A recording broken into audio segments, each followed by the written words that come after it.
લોકસભા ચૂંટણી માટે થઈ રહેલા ધમધમાટની અને પક્ષ પલટાના દોરની આમ તો ભાજપ ઓપરેશન લોટસ માટે જાણીતું છે, પણ આ વખતે તો ભારતીય જનતા પાર્ટીએ આ ઓપરેશન લોટસમાં ગુજરાતમાં રેકોર્ડ તોડી દીધો કહો તો પણ ખોટું નથી.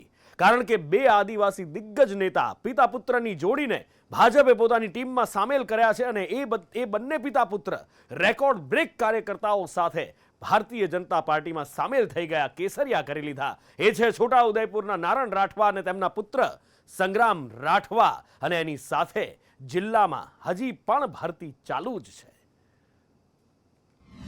પિતા પુત્રની જોડીએ મચાવ્યો ખળભળાટ.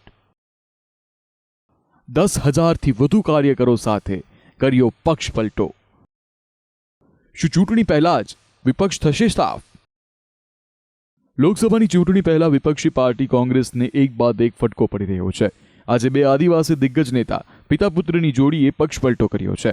છોટાઉદેપુરના રાજકારણના બે પ્રમુખ ચહેરા નારણ રાઠવા અને તેમના પુત્ર સંગ્રામ રાઠવાએ ભાજપનો ખેસ પહેર્યો છે. લોકસભાની ચૂંટણી સમયે પડેલા રાજીનામાથી કોંગ્રેસને મોટો ફટકો પડશે. સંગ્રામ રાઠવાએ રાજીનામા પાછળનું સ્પષ્ટ કારણ તો ન આપ્યું, પણ સંકેતો આપી દીધા. છોડવાનું કારણ મુખ્ય કારણ શું રહ્યું? કોંગ્રેસ છોડવાનું મુખ્ય કારણ તો મારી રીતે રિઝાઇન કર્યું છે અને આમની વિકાસની ધારામાં જોડાવા માટે મેં આમાં આવે છે. ના, એવું તો કોઈ છે નથી, અને ઘણી વખત અમારી રજૂઆતો પણ હતી સંગઠનમાં ફેરફારમાં, એ થઈ નહીં. એટલે પછી મેં કીધું ઘડે ઘડે કેટલી વખત કહેવાનું, એટલે અમે નિર્ણય લીધો આ બાજુ કેડર બેઝમાં બીજેપીમાં જોડાવા. લોકસભાની ચૂંટણી લડવા મુદ્દે જ્યારે સંદેશ ન્યૂઝે સવાલ કર્યો તો સંગ્રામ રાઠવા કહેવા લાગ્યા કે જે પાર્ટી નક્કી કરશે એ મુજબ કામ કરીશું. સાથે જ તૈયારી બતાવી કે જાન ન્યોછાવર કરી દઈશ. લોકસભા ચૂંટણી લડશો તો? હજુ તો કંઈ નક્કી નહીં. પાર્ટી હાઈકમાન્ડ જે નક્કી કરશે. મારી પૂરી તાકાત, મારી પૂરી મહેનત, મારું પૂરું નોલેજ ને મારો સંગઠનનો અનુભવ એ પાર્ટી માટે જાન નિસ્વાર કરી દઈશ. આ તો થઈ સંગ્રામ રાઠવાની વાત, પણ જે હજી કોંગ્રેસના સાંસદ છે તેવા નારણ રાઠવાએ પક્ષપલટો કેમ કર્યો? નારણ રાઠવા કહી રહ્યા છે, મારો નિવૃત્તિનો આરો છે, લોકોની જે સેવા થાય એ કરવી છે. સંગઠનમાં કોઈ એ નથી, કચાશ નથી. મેં મારી રીતે નિર્ણય લીધો છે. હવે મારા નિવૃત્તિનો આરો છે, લોકોની સેવા થાય એટલી સેવા પછી રહીને. પરંતુ જે સંખ્યાબળ સાથે તેઓ ભાજપમાં જોડાયા છે તે જોતા તો સંગ્રામ રાઠવા લોકસભા લડે તેવું ગણિત દેખાઈ રહ્યું છે. ટિકિટ માંગશો તો? ના, મને નહીં માંગવાનો. મેં તો ના પાડી છે કે પુત્ર માટે સંગ્રામ રાઠવા માટે, એના માટે બી નહીં. એ છે એનું પોતાનું ડેરી છે, માર્કેટ છે. તમે કીધું કે હવે તમે નિવૃત્તિના આરે છો, પરંતુ પુત્રની રાજકીય કારકિર્દી માટે તમે પક્ષ પલટો કર્યો? ના ના ના ના, એને સાથે કોઈ લેવા દેવા નથી પાર્ટીના માટે. તો કેવું મહત્વનું કારણ રહ્યું? કોઈ કશું કારણ નહીં. નારણ રાઠવાએ કોંગ્રેસમાંથી રાજીનામું આપતા રામસિંહ રાઠવાની પ્રતિક્રિયા સામે આવી છે. તેઓ કહી રહ્યા છે કે ત્રિપુટી તોડવાનું અમારું લક્ષ્ય પૂરું થયું છે. જો જે તે વખતે મેં વાત કરી હતી કે રાઠવા ત્રિપુટી તૂટવાની છે, આજે અમે જોઈ રહ્યા છે તો એક જાતનો હર્ષ અમને સ્વાભાવિક છે કે હર્ષ આવે કે જેનું લક્ષ્ય હતું એ અમે પરિપૂર્ણ કરી રહ્યા. એક સમય એ હતો કે એમડી સામે જે પડ્યો એનું અસ્તિત્વ જ અહીંયા રહેતું નહોતું, એ માહોલ હતો. અને એવા સમયે એમની સામે હું પડકાર ફેંક્યો હતો અને એ સમયમાં હું પડકારમાં જીતીને આગળ આવ્યો. તો બીજી બાજુ પિતા પુત્રની જોડી 10,000થી વધુ કાર્યકરો સાથે ભાજપમાં પ્રવેશ કરતા પ્રદેશ પ્રમુખ પાટીલે તેમને આવકાર્યા હતા. સાથે પીએમ મોદીની ગેરંટીને પથ્થર પરની લકીર ગણાવી હતી. એક સાથે 10,500 લોકો ભારતીય જનતા પાર્ટીમાં જોડાતા હોય કે ગુજરાત અને દેશમાં તમે આજે ઇતિહાસ રચ્યો. આ દિન સુધી કોંગ્રેસના આગેવાનોએ જે રીતે અભી બોલા અભી ભોગ એ પ્રકારે જે કામ કર્યું એના કારણે રાજકીય કાર્યકર્તાઓના સામે અનેક પ્રશ્નો અને એમની વિશ્વસનીયતા સામે પણ અનેક પ્રશ્નો ઊભા થયા, જેમના ઉપર આખા દેશ અને દુનિયાને વિશ્વાસ છે કે મોદીની ગેરંટી એટલે આખી ગેરંટી. કેવી ગેરંટી? આખી ગેરંટી. કે મોદીની ગેરંટી એટલે પથ્થર પર લખી. મહત્વનું છે કે ગુજરાત ભાજપમાં છેલ્લા કેટલાય સમયથી મોટા પાયે ભરતી ચાલી રહી છે. છોટાઉદેપુરના પિતા પુત્ર સાથે મોરબી કોંગ્રેસમાંથી પણ રાજીનામા પડ્યા હતા. પૂર્વ પ્રમુખ, 2 મહામંત્રી તેમજ શહેરના હોદ્દેદારો રાજીનામા આપી ભાજપમાં જોડાયા છે.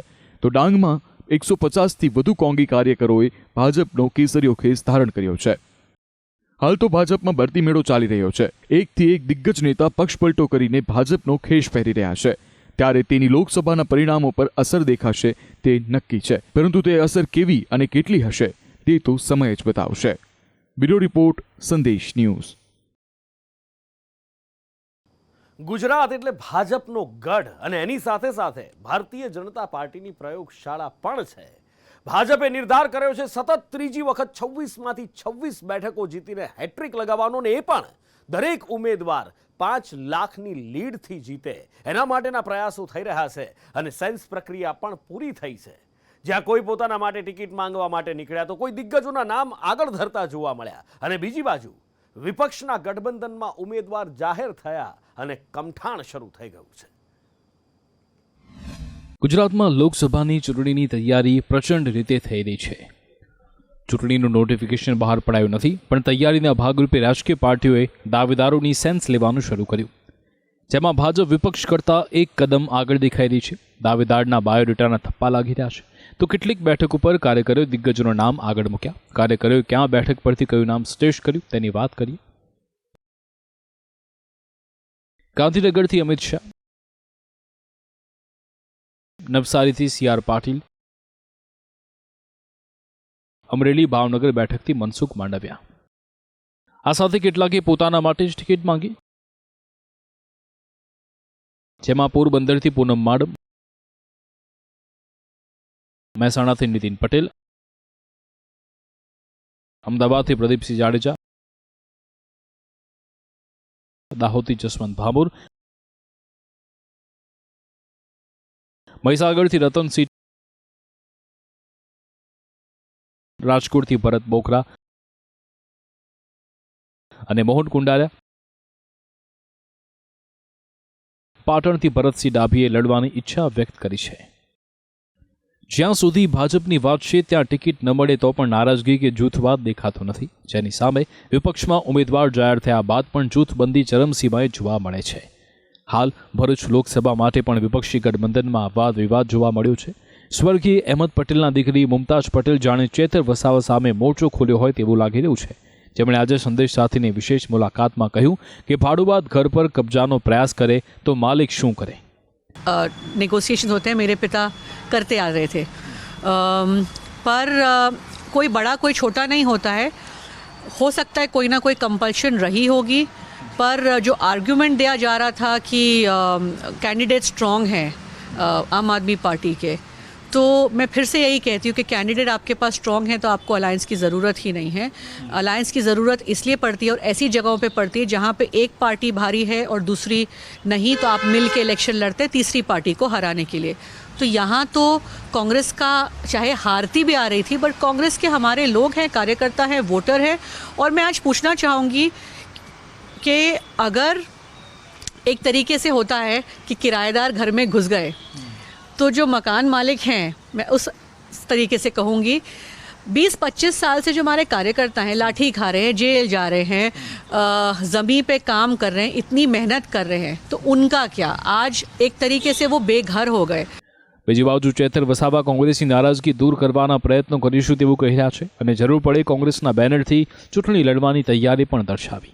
ત્યારે અમે ચોક્કસ કોંગ્રેસના તમામ આગેવાનોને સાથે રાખીને એમને વિશ્વાસમાં રાખીને એમનું માન સન્માન જળવાય એ રીતના સાથે રહીને અમે ભરૂચમાંથી કઈ રીતના અમારે આ લોકસભા જીતવી છે એ પ્રકારની અમારે રણનીતિ અમે બનાવીને આગળ વધીએ એ અમારો ધ્યેય છે. કોંગ્રેસના આગેવાનોની લાગણી હશે કે પંજાના નિશાન પરથી ચૈતરભાઈ લડે, તો હું આ નિર્ણય હું ચૈતર વસાવા નથી લઈ શકતો. એ અમારા હાઈકમાન્ડને હું એ વાત મોકલીશ. હાઈકમાન્ડ આ બાબતે જે કંઈ નિર્ણય લેશે એ અમારે માન્ય રહેશે.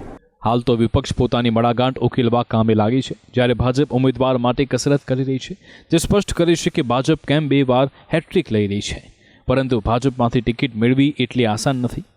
ભાજપની રણનીતિ હંમેશાથી ચોંકાવનારી રહી છે, જે જમીન પરના કાર્યકરને સીધા સત્તાના સર્વોચ્ચ શિખર પર લઈ જાય છે અને હવામાં રહેલાને સીધા ધરતી પર લાવી દે છે.